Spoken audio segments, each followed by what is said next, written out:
Hello students, good morning. 8th class की Hindi medium science में आप सभी का स्वागत है। हम चैप्टर 15 कर रहे हैं जिसका नाम है तड़ित की कहानी। विद्युत धारा तड़ित कुछ प्राकृतिक घटनाएं। इसमें हम पढ़ने जा रहे हैं तड़ित की कहानी। तड़ित के बारे में देखिए, तड़ित के बारे में पढ़ेंगे हम। तड़ित क्या है, हमें कहाँ कहाँ देखने को मिलती है, क्या हम इसको पहले से जानते हैं या बिल्कुल नई बात इसके बारे में। देखिए, अब रगड़ द्वारा उत्पन्न आवेशों के आधार पर, आवेश हम पहले पढ़ चुके हैं। आवेश क्या होते हैं? जब दो पदार्थों को हम रगड़ते हैं, मान लो रेशम की छड़ को और रेशम के कपड़े को और कांच की छड़ को, तो वो आवेशित हो जाती हैं। उन पे एक पे धन और एक पे ऋण आवेश आ जाता है। इस प्रकार से दो आवेश होते हैं बेटा, धन आवेश और ऋण आवेश। इसमें हमने अभी तक देखा कि अब रगड़ द्वारा उत्पन्न आवेशों के आधार पर तड़ित की व्याख्या करना संभव है। ठीक है ना, यानी कि आप जान चुके हैं कि रगड़ के कारण आवेश उत्पन्न होते हैं। तो देखिए, कक्षा 7 में हमने सीखा था कि गरज वाले तूफानों के बनते समय वायु धाराएं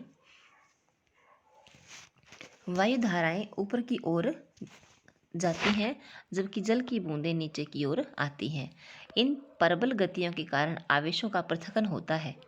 इस प्रक्रिया के द्वारा, जिसे हम अभी पूर्णतः नहीं समझा सके हैं, बादलों के ऊपरी किनारों के निकट धन आवेश एकत्र हो जाते हैं तथा ऋण आवेश बादलों के निचले किनारे पर संचित हो जाते हैं। ठीक है ना, मान लो ये बादल है बेटा, तो ऊपरी किनारे पर धन आवेश, ठीक है, और निचले किनारों पर ऋण आवेश एकत्र हो जाते हैं, संचयित हो जाते हैं।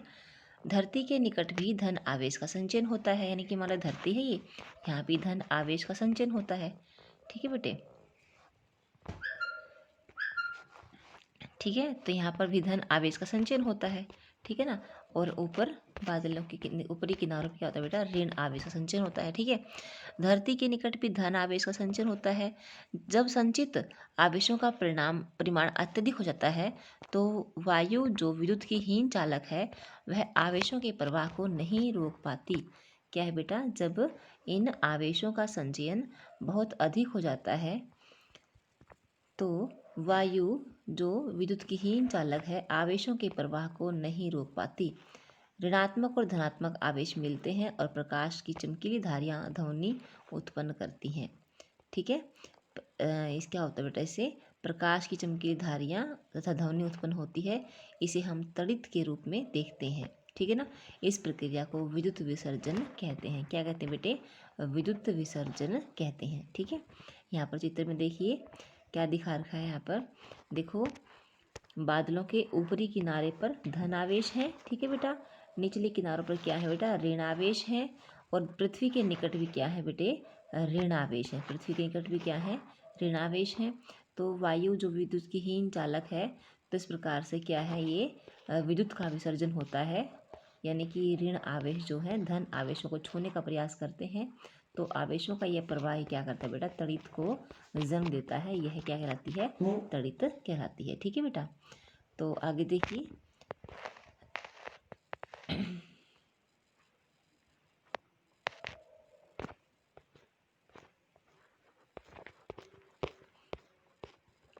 विद्युत विसर्जन की प्रक्रिया दो अथवा अधिक बादलों के बीच अथवा बादलों तथा पृथ्वी के बीच हो सकती है। अब हम प्राचीन काल के लोगों की भांति तड़ित से भयभीत होने की आवश्यकता नहीं है। अब हम मूल परिघटना को समझते हैं। वैज्ञानिक हमारा ज्ञान बढ़ाने के लिए कठोर परिश्रम कर रहे हैं, फिर भी तड़ित गिरने से जीवन की तथा संपत्ति की हानि होती है। अतः हमें अपने बचाव के लिए उपाय करने आवश्यक हैं। तो तड़ित से सुरक्षा किस प्रकार कर सकते हैं हम लोग। देखिए, तड़ित एवं झंझा गरज वाले तूफान के समय कोई भी खुला स्थान सुरक्षित नहीं होता। गरज सुनना किसी सुरक्षित स्थान तक तुरंत पहुंचने की चेतावनी है।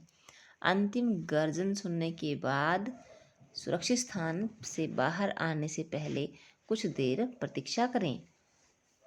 ठीक है बेटा, तो ये जो बातें हैं ये क्या है, तड़ित से सुरक्षा के लिए कुछ पॉइंट्स आपने ध्यान रखने हैं।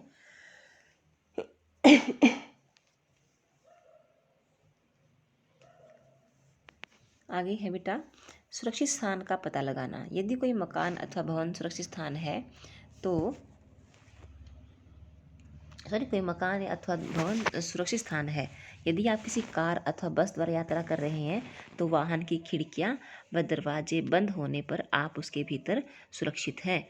उसके बाद देखिए, तड़ित झंझा के समय क्या करें क्या ना करें। तड़ित झंझा बेटा क्या है, जैसे कि मान लो गरज वाले तूफान भी साथ में हो और साथ में जो तड़ित है वो भी दिखाई दे रही हो, चमकीली धारियाँ और गरज सुनाई दे रही हो और साथ में तूफान भी हो, तो तड़ित झंझा उसे कहते हैं।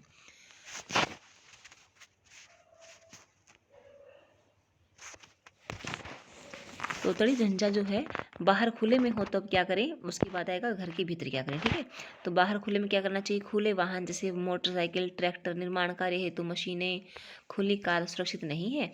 खुले मैदान, ऊंचे वृक्ष, पार्कों में शरण स्थल, ऊंचे स्थान तड़ित से समय से हमारी सुरक्षा नहीं करते। तड़ित झंझा के इसमें छाता लेकर चलने का विचार किसी भी दृष्टि से अच्छा नहीं है।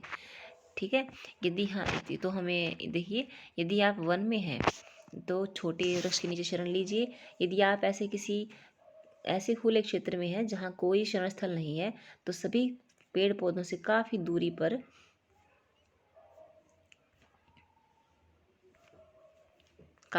पर खड़े रहें। ज़मीन पर लेटे नहीं बल्कि ज़मीन पर सिमट कर नीचे बैठें।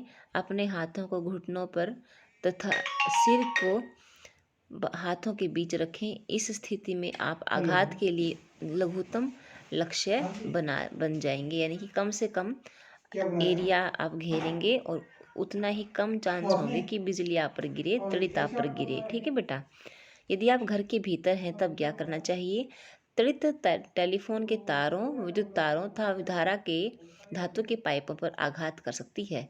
क्या आपको याद है कि तड़ित एक विद्युत विसर्जन है। ठीक है बेटा, तड़ित क्या है बेटा, विद्युत विसर्जन ही तो है। ठीक है, तो ऊपर से जो विद्युत है यानी कि तड़ित है, बिजली है बेटा, वो टेलीफोन के तारों, पाइपों, धातुओं के तारों, धातुओं के पाइपों में गिरकर आप तक पहुंच सकती है। तो ऐसे समय में मोबाइल फ़ोन अथवा बिना डोरी वाले फ़ोन का उपयोग सुरक्षित है।